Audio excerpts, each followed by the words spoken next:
Time for the only radio show of its kind. Auctioneers of antiques, collectors of cool, veterans of vintage. It's the Donley Auctions Hour on AM 560, The Answer. For the next hour, enjoy great information about buying and selling antiques and collectibles, and some interesting stories. Now, the Donley Auctions Hour. Welcome to the Donley Auctions Hour. Thank you for joining us. We are here every Saturday at 1 o'clock. Hi, I'm Susan, and I'm here with Randy Donley. We are the owners of Donley Auctions in Union, Illinois, just 60 miles west of Chicago. And we are here today to talk about items that you might have at home, any collections that we can tell you whether they're valuable or not, and that you might want to consider to put in an auction. But first, I have a question for you, Randy.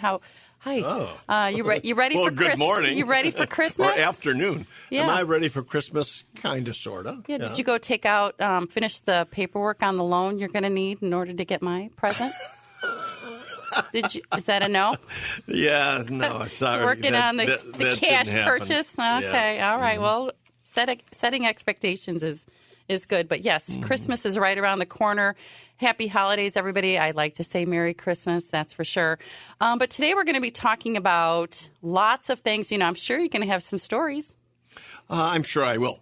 A couple of things, though. A little later in the show, we are going to be talking about Christmas items. Vintage Christmas. We mentioned that last week that this Saturday we'd be talking about Christmas because, we're right around the corner. Well, some of those vintage and antique Christmas collectibles are highly valuable today, and I can't wait to talk about that. So, folks, stick around in our second and third segment of the show. We'll talk about that. But first, Randy, let's just do a recap real quick. We just held our December 16th and 17th firearms and ammunition auction. Let's talk about the highlights from that. Well, we had all kinds of really good sales, and some items like shotguns were as high as $3,500. Oh yeah, $2,800. The Krieghoff. How do you say that? Krieghoff sold for $3,500. Yeah, that was the highlight piece. And a Browning sold for $2,800. I mean, there were some good numbers for some guns. I mean, there were certainly pistols into the $2,000 and $3,000. Prices were steady. Yeah. Ammo, I think all of the ammo sold. And you know what I loved about the auction is how many people showed up. I always gauge it by how many pizzas I have to order. We had to order like 30-something pizzas. Wow. There were a lot of people there. So that's a good sign that people are still buying firearms and ammunition, folks. If you have anything to consign with us, you got to let us know. Now's the time to sell. It really is. Now's the time, and I hate to just keep pushing this issue, but with the laws changing in Illinois and everything, nobody knows what's going on with your firearms. So if you have a collection you are looking to dispose of, really now's the time. Yeah. I wouldn't wait on that. Well, for example, I know they're changing the laws in California at the beginning of the year, so everybody from California was rushing us. They need to get their items shipped immediately before the laws change in January. I'm not quite sure what that is, but I just see things changing here just as quick. So definitely give us a call, folks, at 815-923-7000 if you have firearms to sell. Well, yeah, and, to that point, Susan, there was a lady come in. I won't mention her name on the air, but from Sycamore, Illinois. And she had called us originally. Her husband had passed, and she had a large firearms collection, which we picked up for her and all the ammo and everything. And she was in this weekend, or this week after the auction. To tell us how happy she was. She was so excited. Yeah, she really was. I mean, and that's so nice to hear. But one of the things she pointed out to me, she says, Randy, she said, in 5 years, I never could have gotten this taken care of, what you guys did in a day. And again, thanking us for that. No, these were not her items, right? Well, they were her husband's. They were her husband's. That's what I mean. So she was selling them off of her husband's collection. Right. Mm-hmm. And but most people don't know what to do. Most people become paralyzed, Susan, and this is what happens, especially after a death in the family. People just freeze up. They don't know what to do, how to take care of these things, and that again is part of the purpose of this show is to help people get out of that that rut. Paralysis, right? Yes. You don't know where to start. Well, the first thing you do is call us, 815-923-7000, or just send us an email with some information. That's your first step. And then we'll tell you what to do after that. Well, and you're so spot on, Susan, with that. If you don't call, we can't help. Right. I mean, it's nice to hear this show and think about it and listen to it, from week to week to week. But if you don't make that call, then we cannot get you in the queue for the next auctions and everything like that. So, again, speaking of that, our next firearms auction is February 20th, 17th, something like that, the second or third week in February. Check our website. Yeah, now is the time to consign with us. So send us an email at consign@donleyauctions.com, and we'll put you in touch with Neil, our firearm expert, and he will talk you through everything you have, what the next steps are, if we're coming to pick it up, if you need to drop it off. We try to keep it very simple. Well, and that's one thing this lady was saying to me is how easy we made it. She, again, I hope so. Thanking us. And we should probably have some of these people come on the air to explain, so you don't have to take our word for it. You can take our consignors' that's true. We word got plenty for of it. those. Because, she just said, basically, after I called, I didn't have to do anything. You did it all. Well, of course, that is our job. Right. Well, another customer we had at the December auction, he always buys firearms from us. He's a fellow Cyclone from Iowa. Shout out to our Iowa State fans. And he came all the way from Iowa to pick up his firearms because he trusts, we have our own FFL, and he likes to see us and talk to us and spent some time there. His background check did not go through as fast as it normally does. So what is happening there with background checks? Why it took so long? The guy never has any issues, nothing like that. So I'm just wondering again, is that becoming an issue, Randy? Do you know? No, I really don't think it's an issue other than the fact that there are so many gun sales that's what I was hoping. taking place. Exactly. So if there's a long wait on a background check, and this has to be completed before you can pick up your guns, right? It's simply because there is a backlog. Because we're not we, but in the United States, there's over 1 million guns a month being sold. Wow. That's good to know. Yeah, because a lot of them go through right away, and then there's a few that just wait. I always wonder, is there something going on there? But again, you're right. There were so many processed just from one day. Yeah. So shout out to our friend from Iowa. Thanks for coming out. And, upcoming is in January. January is our next. auctions. Yes. And, when I say if you don't call us, you can't get it in the auction. That has to happen. We've got a big military auction coming up in January, and we still have time if you call us, if you have uniforms, helmets, daggers, guns, right. Any of these things, we can still get it in the military. It's got to be fast, though, because the auction's January 6th. And we are online right now, folks. Away. Yeah, if you go to DonleyAuctions.com, you can view this auction already. Right. But, we would need the stuff within the next couple of days. Right. But we're going to be doing another auction in February with guns and military. Similar items, right. So make the call. Great stuff coming up. And then of course, this week was a fun week for pickups. We've it never ended. Oh my gosh, yeah. We've been out on the road picking up jukeboxes and pinball machines and everything. So, unfortunately, our January auction's too late for you to buy these items for Christmas. Christmas gifts, you could always put in your card an IOU. But, just yesterday we picked up a golden tee, a 1905 golden tee pinball, a Cons pinball, Star Wars Episode 1 pinball.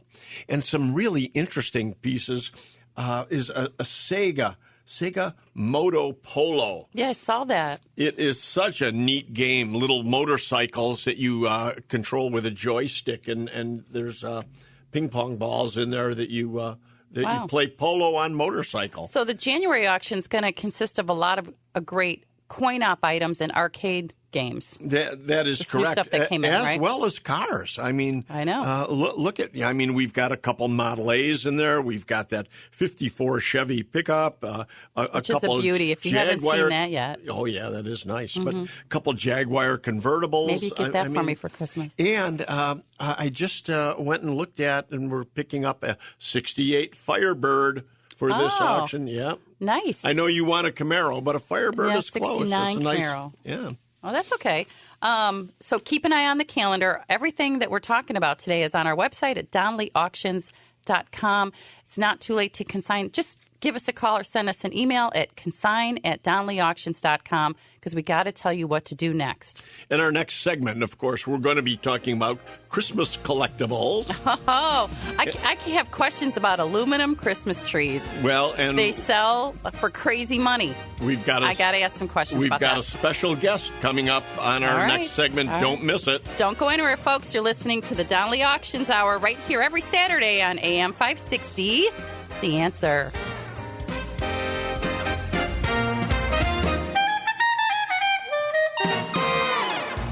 They've been called auctioneers of antiques, collectors of cool, even veterans of vintage. And they can introduce themselves. Thanks for listening. This is the Donley Auctions Hour on AM 560, The Answer. Welcome back to the Donley Auctions Hour. I'm Susan, co-owner of Donley Auctions in Union, Illinois, here with my wonderful partner, Randy Donley. And today I'm excited. We're talking about Christmas. So Merry Christmas, everyone.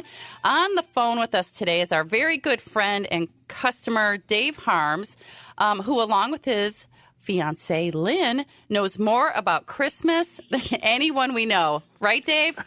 Oh, I try. You know so much about Christmas. But they collect all things Christmas and are members of the Golden Glow of Christmas Past, which was founded in Chicago in 1980. Wow, I did not know that, Dave. How are you? Yeah, I'm sorry? I said, how are you? Welcome to the show. Hi, good morning. Yes, I'm fine, and thank you for having me on. So, Dave, again, yes, I'm so happy to have you on because, geez, we've been friends for over 30 years, and you're an extraordinary collector of toys and Christmas memorabilia and everything. And this isn't having to do with Christmas right now, but my first question to you is, what do you see on the toy market as far as values? You know, most antiques, as we know, are actually going down in value, because there's no young collectors. Is that true in the Christmas collectible market, or are we seeing some different trend there?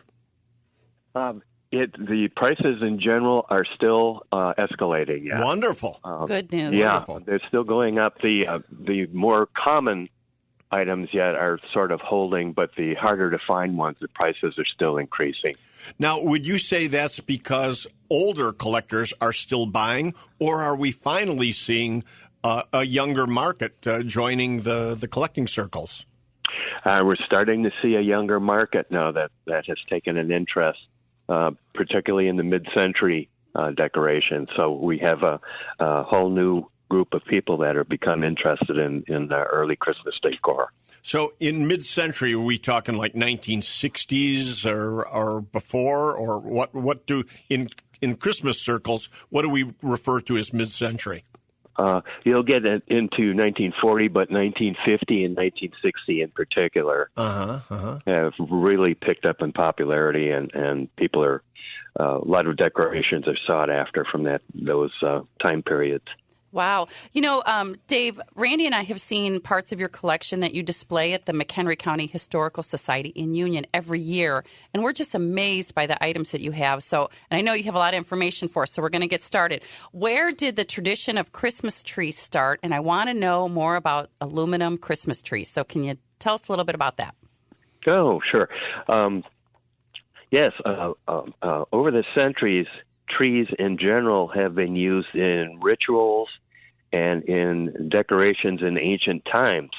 But it's believed that the Christmas tree origin started in Germany, and it had become a part of Christian rites and called a paradise tree originally. And they began to appear decorated with apples, which were to represent the Garden of Eden. And apples were hung on them and displayed in their homes on December 24th at that time, which was the religious feast of the day of Adam and Eve. Wow. And so going from that point forward, over time, it's reported that more decorations were then hung on the tree. Martin Luther first hung lighted candles on the tree in the 16th century. Wow. So This sounds dangerous. Yeah, exactly. and that's where electric lights will come in. Oh, okay. That's for sure. Smart. So the paradise trees that, evolved into Christmas trees and were fairly established in tradition in Germany in that time. So that's where it basically got its start. So I'm told that candles were actually on trees as late as the late 1800s. And it wasn't until, again, late 1800s that we finally saw electric lights, but that there were so many accidents with trees catching on fire and being a really horrible end. Yeah, I'm glad that's over with. Yeah, there were a lot of Christmas Day tragedies, unfortunately, over time. And that was part of the marketing of the companies that started developing electric Christmas lights, is that you would be erasing the danger of fire. Mm-hmm. That was Dave, one of their main things. I love those bubble lights. When did those start coming out on the market? Who invented that? Oh, yes. Probably the most popular of all Christmas lights ever invented. And they're still available today. But there was a gentleman named Carl Otis who actually developed them in 1942. Oh, okay. And what he did is he developed these for Christmas in particular, and he turned around and he took his invention and he gave it to 10 different big Christmas lighting companies.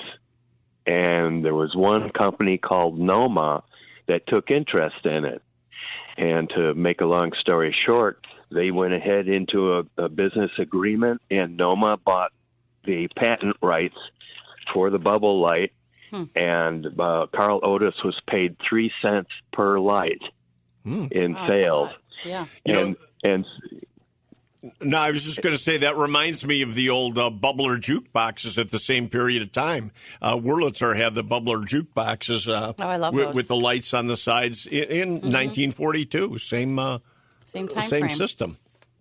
That's great. It's an amazing thing. That's for sure. But they had to wait till after World War II to actually introduce them to the public because of the shortages of materials, and they sold.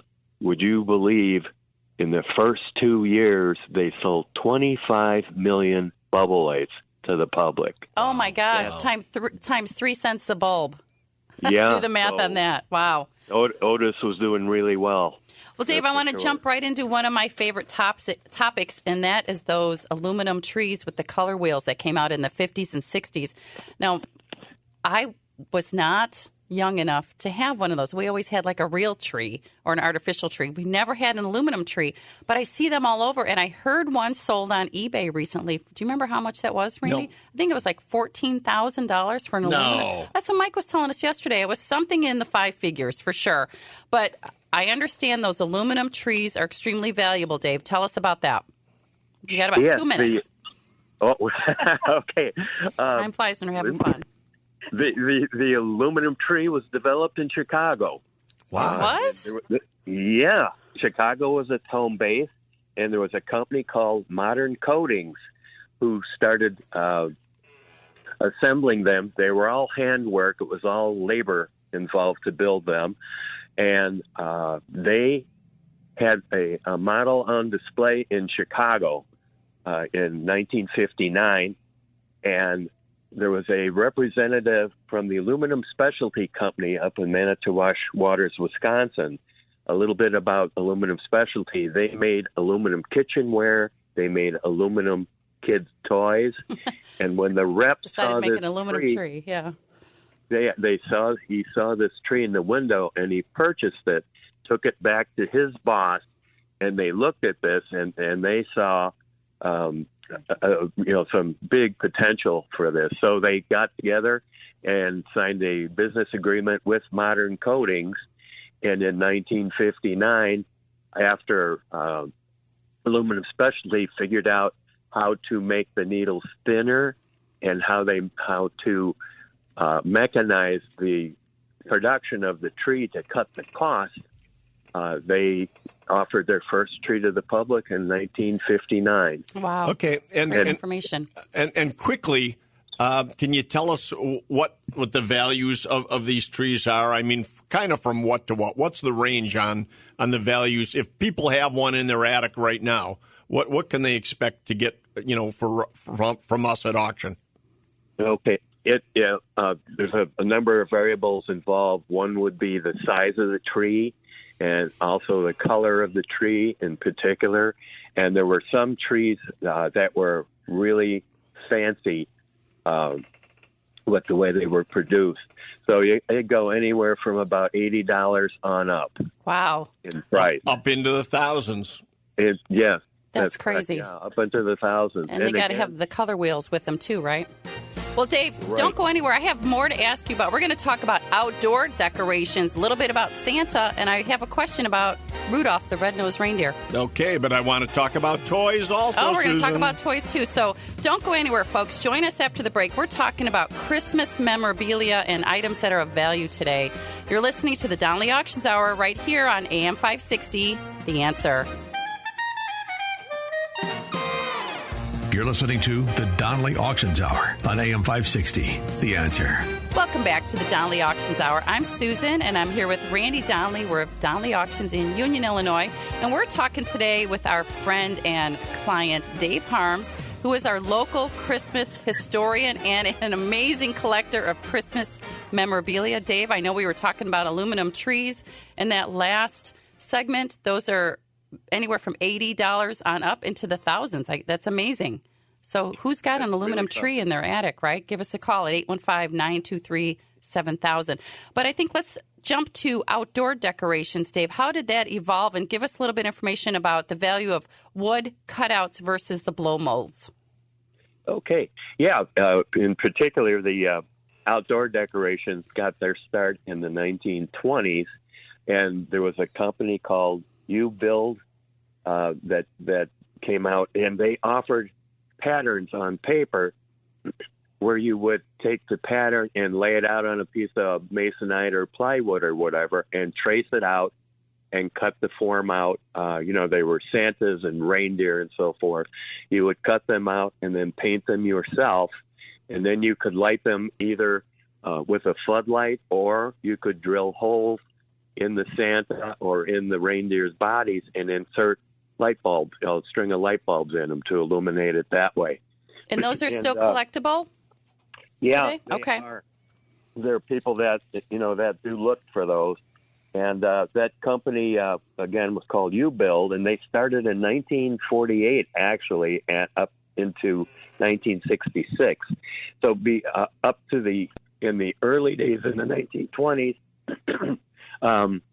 everybody was drawing their own Santas and reindeer, but the company then started up where they offered a pattern that you could commercially buy in the store.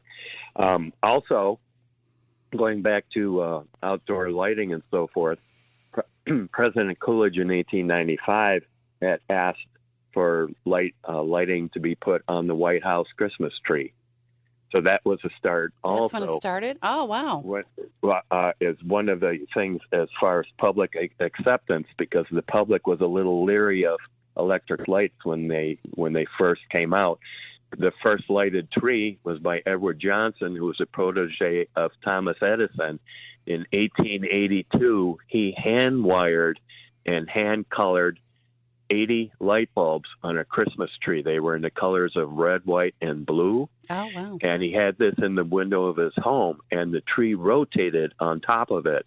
And that's the first recorded history of a electrically illuminated Christmas tree. Wow. We have come so far with all of the homes and buildings with their digital lights and music nowadays, huh?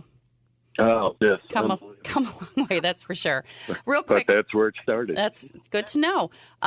Let's talk about Rudolph the Red-Nosed Reindeer. I understand there's some information related to Chicago there. Yes. Rudolph originated in Chicago. There was a copywriter who worked for Montgomery Ward's in Chicago, and his name was Robert L. May.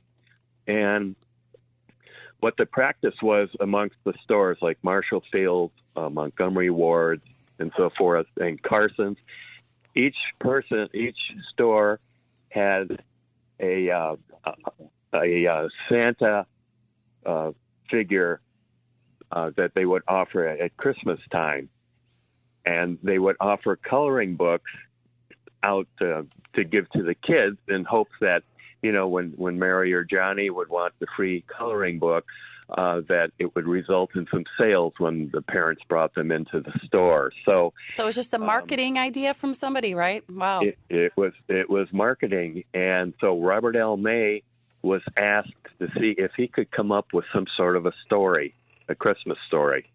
And what he did was he based the story on the reactions of his daughter at Lincoln Park Zoo on how she reacted to the reindeer when she saw him, when she was looking at the reindeer. And he put together a story, again, with Rudolph, and he turned it into a story form and turned it into his bosses. And when they looked at it, at first, they weren't quite sure on the name because they had been talking about Randolph and Rollo, several different names before they landed on Rudolph as the name. That, you know, of course, this deer had a red blinking nose on top of it. So they turned this story out to the public in 1939. It was a giveaway. So they became in-house. They no longer had to buy coloring books to give to the public. Here they had a copyrighted story. Wow. And that's how they got started with Rudolph. And so they gave, I guess it was 4 million away in 1939 through the various store outlets. And then along the way here comes Dave,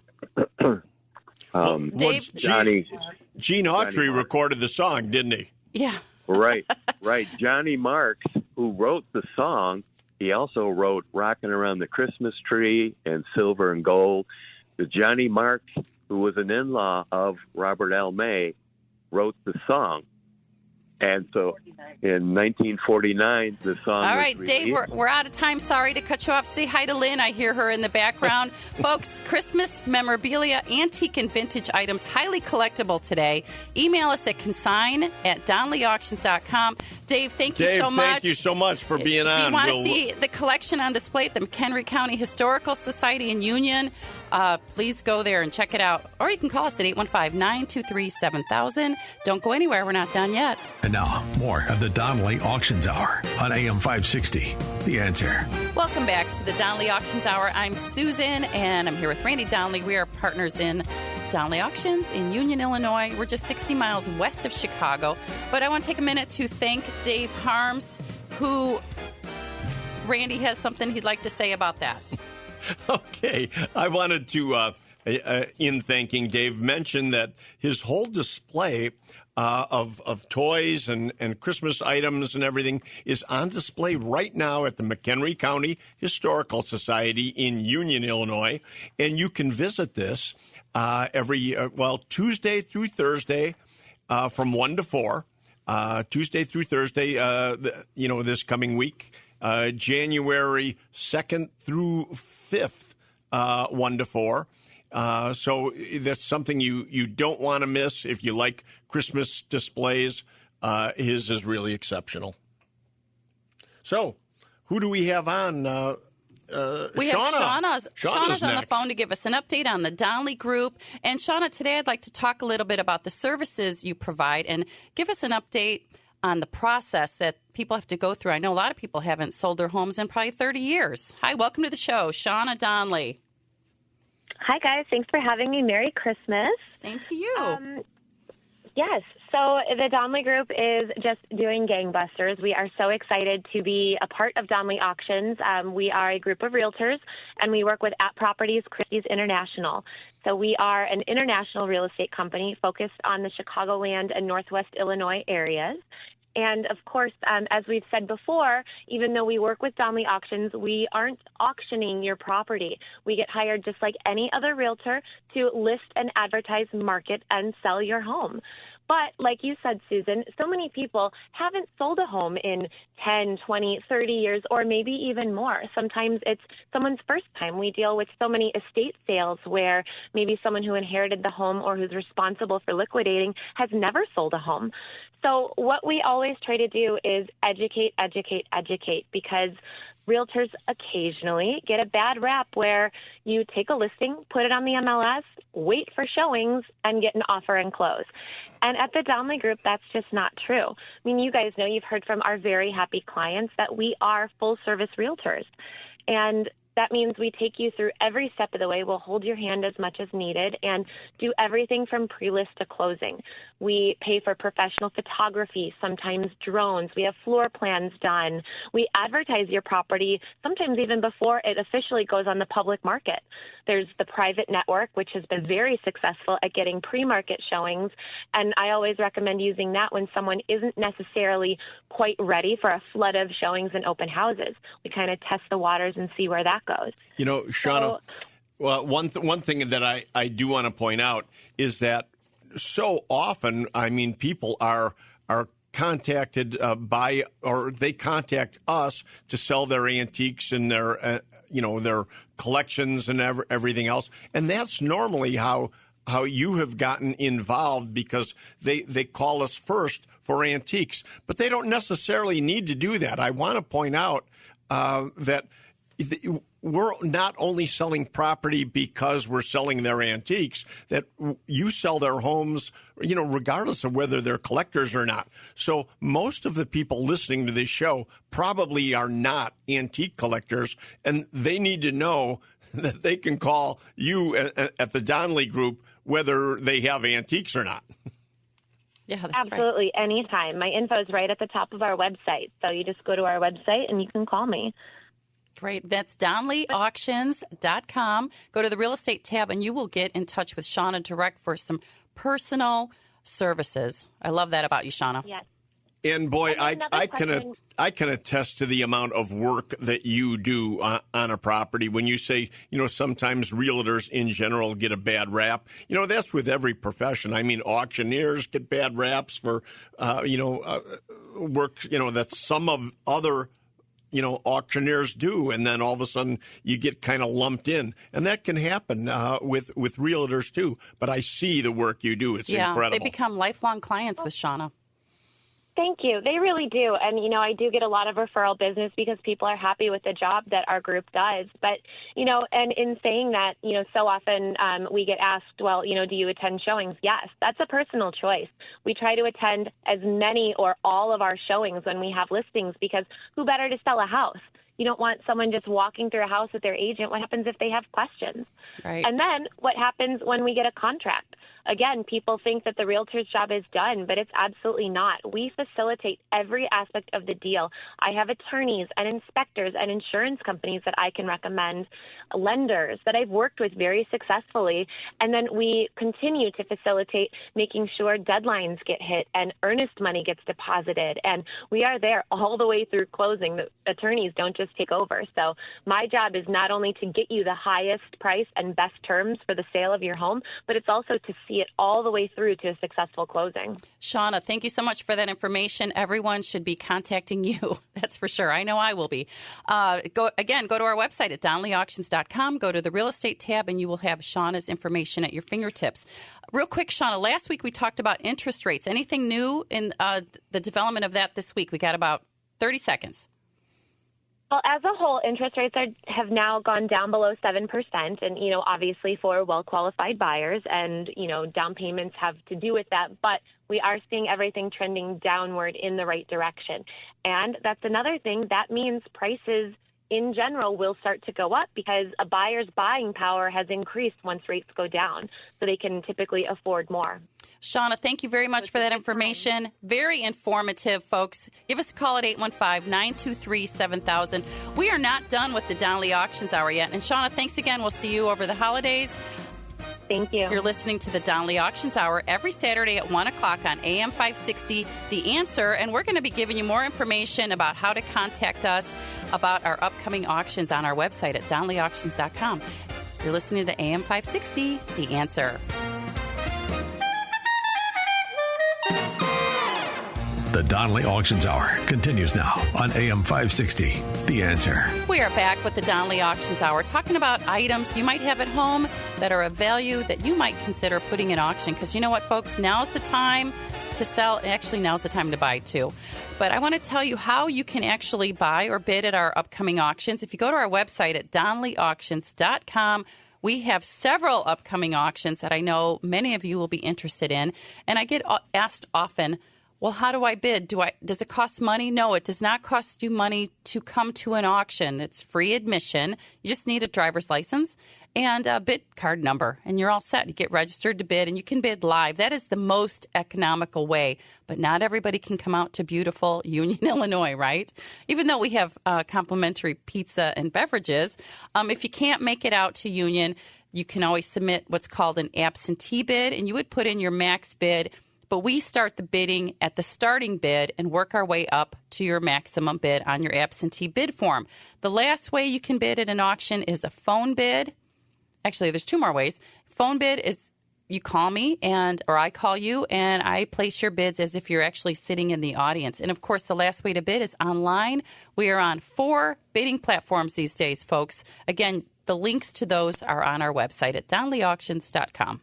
And, Susan, I want to remind everybody out there that, something that Dave Harms, our last guest, was talking about, and that is he did notice that young people were starting to get into. I sure hope so. Into Christmas collecting. Right. Well, with the age of the buyer or the sellers, getting older and older and more coming on the market, this is a great time to be a buyer. Right. If you collect items or want to become a collector, it couldn't be a better time because there's all kinds of merchandise and inventory on the market right now because there is so much coming on, and that means prices are soft. Okay, now that's kind of a double-edged sword. Why do you want to sell? You want to sell because you've got items, and you want the best price for it. And people are saying, well, maybe I shouldn't, Randy, because maybe they're going to go back up. Well, unfortunately, we don't see that in the immediate future. So my recommendation right now is to sell. Right. I highly recommend. And become a new collector. to sell. But if you are looking to get in, now is the time to buy. That's right. Especially like cars and vehicles and high-end antiques, which we're going to have up in our auction January 20th and 21st. If you have any questions about any of that, again, you guys just call us at 815-923-7000. We'll be happy to answer any questions. And you can always look to us for advice on anything that you have. It's free to call Donley's. It's free to get our advice, our opinions on your collections. And if we haven't talked about the items that you have, and you're wondering, well, gee, do they sell what I've been collecting over these years? Simple right. Way to find out. And real quick, I just want to mention there's something called the endowment effect, which we can talk about in one of our next shows. It describes how people value items that they own more highly than they would if they did not belong to them. So that means that sellers try to charge more for an item than it would cost anywhere else. So that's a real thing, the endowment effect. Look it up. And that's why auctions give you the true market. That's what is right. It worth today? And we have thousands of bidders online, folks. Check us out at DonleyAuctions.com. Call us at 815-923-7000 or send us an email at consign@Donley Auctions. Join us next week on the Donley Auctions Hour on AM 560 The Answer. But for now, I'm Susan. And I'm Randy Donley. And we'll see you at the auction. Merry Christmas, everyone. Thanks for listening to the Donley Auctions Hour on AM 560 The Answer. Check out all the latest information on upcoming auctions and collectibles at DonleyAuctions.com. And while you're there, you can contact someone about buying or selling your collectibles or estates. That's DonleyAuctions.com.